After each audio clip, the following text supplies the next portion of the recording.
Faith-based schools play a significant role in the educational landscape, offering a unique approach to learning that integrates religious beliefs and values into kind of academic institutions. Often, we're affiliated with specific religious denominations or traditions. They hold a distinct place in the broader educational system due to their emphasis on spirituality, morality, and community in the small city of Edmonton, Canada. One man has emerged as a pioneer of faith-based schools, attracting almost 50% of youth in the region to the school. Now, I'm delighted to have on the line, on Zoom, my dear friend and teacher, Dr. Usama Attar, all the way from Edmonton in Canada. Dr. Usama, assalamu alaikum. Wa alaikum assalam wa rahmatullahi wa barakatuh. Thank you very much for giving us your valuable time. I know that as the principal of Al-Baqir Academy, you're a very busy man. However, really appreciate you engaging in this discussion, which is hopefully valuable for me, but also for the viewers, inshallah. So, Sheikh, I wanted to first start off by asking you, Al-Baqir Academy. Tell us a bit more about the academy. When was it established? 10 years ago as what an are the organization, aims of the institution? But it opened its doors for the students about 7 years ago. It started as an elementary school, but now, alhamdulillah, we go in what we call in North America from kindergarten, which is nursery, all the way up to high school, grade 12. And this means that our students graduate directly.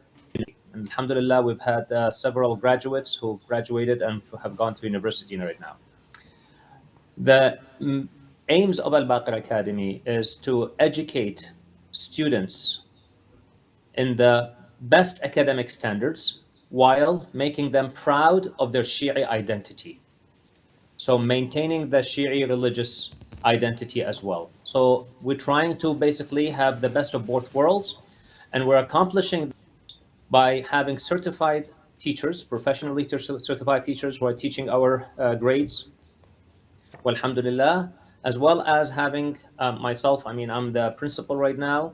We have daily Salat al-Jama'ah, and after Salat al-Jama'ah, I usually give about a 15 minutes talk to the students about different Islamic perspectives, whether it's on theology, whether it is on just jurisprudence, or whether it is on akhlaq. As well, daily we are teaching Arabic or Quran. In addition, we have Islamic studies integrated into the curriculum. So, alhamdulillah Rabbil Alameen, it's a full holistic perspective of the best standards while also maintaining the religious identity. Fantastic. So before I get into it, I guess the parents and how well they've received Al-Baqir Academy, what are the challenges that you face, not when establishing the academy, but what are the challenges that you are facing now to continue the work of the academy?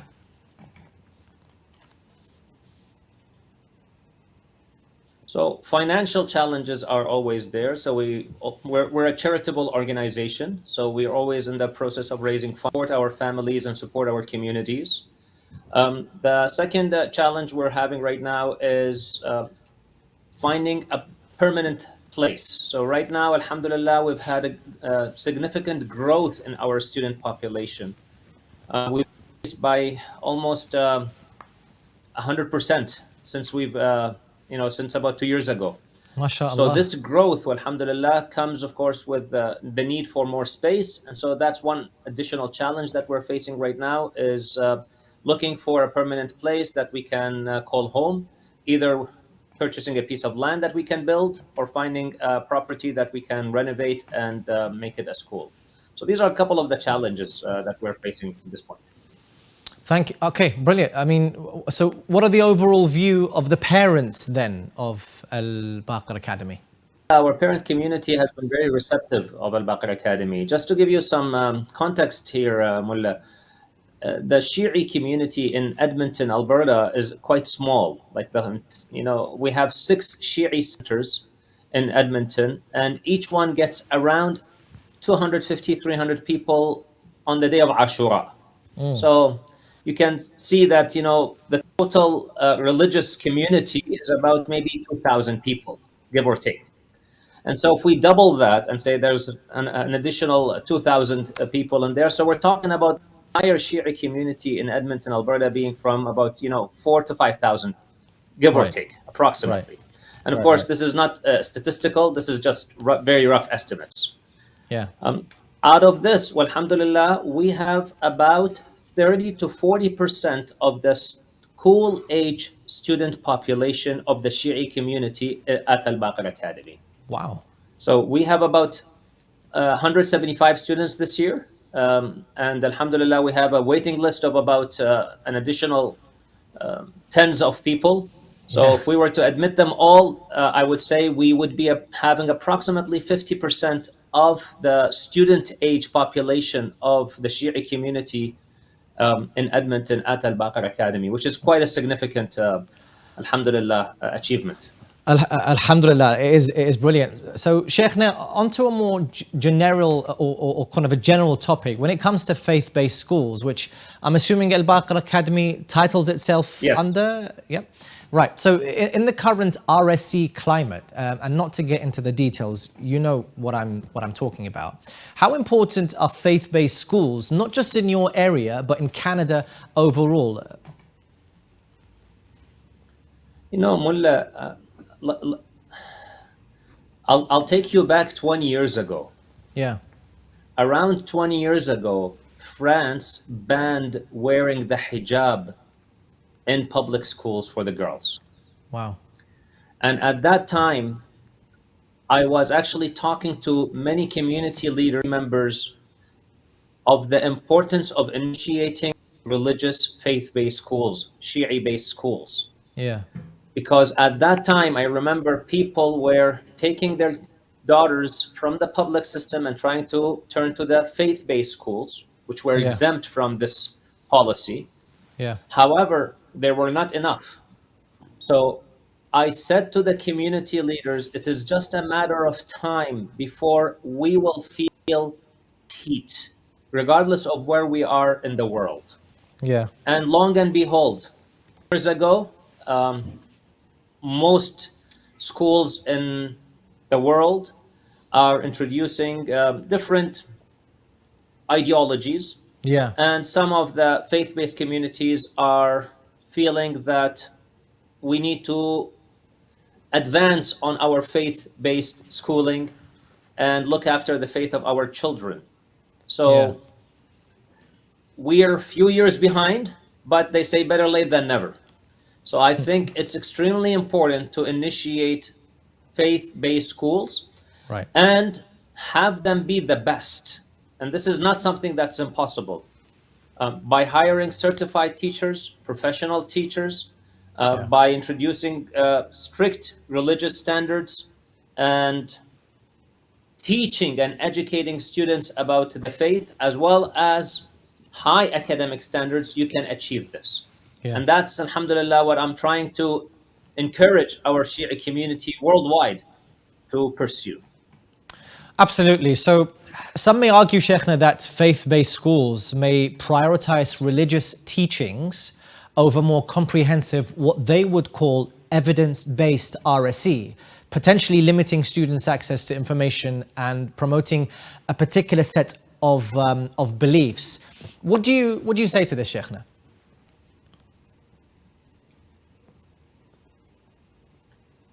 I'll use Al Baqir Academy as an example. Students who graduated from Al Baqir Academy, and they are in the best universities in Edmonton, Alberta, MashaAllah. and pursuing their education. They're getting some really high GPAs, alhamdulillah.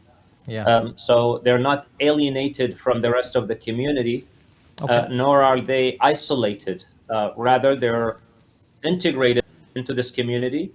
And all that we're doing as a faith-based school is educating our students about the faith and how to be proud and understand the Islamic faith and be a proud Shi'i citizen. But at the same time, we're also maintaining the high academic standards. Yeah. At the same time, we also go and visit other schools of different faiths. Yeah. We play with different schools and different faiths. So it's not like, they're maintained in a bubble. Rather, they're exposed to the society, Yeah. and they're learning and integrating and talking to the society. And alhamdulillah, upon graduating from school, they're finding successful careers at universities. So, okay, Sheikh, so if I can ask, I mean, following on from that, some may also say that if you put them in faith-based schools, they're not going to be exposed to other certain beliefs that, the RSC guys see as essential for their growth. Again, as I just mentioned, students do get exposed to different faiths. Yeah. We talk to them about different faiths, them in the social studies curriculum, for example. Yeah. We visit schools of different faiths, have sports with them, and they're not alienated from the rest of the society. Yeah. Okay. I mean, I guess that makes sense, Sheikh. Now, on another point, as well, as well as especially when it comes to certain challenges, I guess. What can you comment about the inclusivity and diversity of faith-based schools, especially if, for example, you may have an admission policy that favors students of one particular faith over another. Faith-based schools are inclusive and diverse. First of all, we have diversity within for example, we have communities from different backgrounds. At Al-Baqir Academy, for example, we have people from whose parents have come from Afghanistan or from Iran or Lebanon or Pakistan or other parts of the world. So we do have that diversity and the multiculturalism within the school. Also, if parents wish to apply from different faiths to Al-Baqir Academy and to other schools, there's nothing that's stopping them from doing so. Yeah. And it's the parents' understanding when they're applying to a faith-based school that they're applying to a Shi'i Islamic school that comes with, basically its teachings and its education. So if they're aware of this and they're accepting of it, then they realize also what are the responsibilities that come with this. Absolutely, I totally agree. But lastly, Sheikhna, what are your tips for setting up a faith-based school then, Sheikhna? First of all, I think you need a group of visionary individuals who are dedicated and hardworking to get together organization with the purpose of establishing a school. Second, then you need to basically find a location and then pursue the community about the significance of this location. Once you have it, you need to raise the funds. Make sure that you have the funds that would support you for at least 1 or 2 years. Yeah. So in doing so, then you're all set. Then you start hiring the teachers, getting the staff, but making sure that, the whole philosophy of religion is maintained and the integrity of religion is maintained. The essence of faith-based schools, especially in the Shi'i school of thought, that they're religious schools and they need to adhere to the teachings of the Shi'i Islamic faith. So this needs to be passed on to the staff, to the students, and a person then starts slowly to grow from the elementary years into the secondary years. It is not impossible. I always tell people that if in Edmonton, Alberta, with such a small population of only about 3,000 or 4,000 people, that Allah subhanahu wa ta'ala gave us the ability and the success to establish a full-time Shi'i Islamic school, then in cities such as London and Manchester, where the Shi'i community is much, much higher, then every other city should be able to establish schools. Schools are extremely important. Several of the Maraja' al-Taqlid have, over the past few years, stressed and emphasized the significance of having schools, especially in the West. There are several factors that really uphold the Shi'i identity, and one of the important ones is schools. So my recommendation to the mu'mineen is to pursuing establishing schools. It's something that's extremely important, and we need to get going on this as soon as possible. Inshallah, inshallah. Sheikh Usama Al-Attar, thank you so much for your time. Really appreciate it. Thank you, Sheikhna. Thank you for having me. Absolutely no problem. Once again, many thanks to Dr. Sheikh Usama Al-Attar for his delightful input on faith-based schools. Inshallah, we've learned a thing or two and hopefully be able to implement faith-based schools in our communities in the West. Now, we're nearing the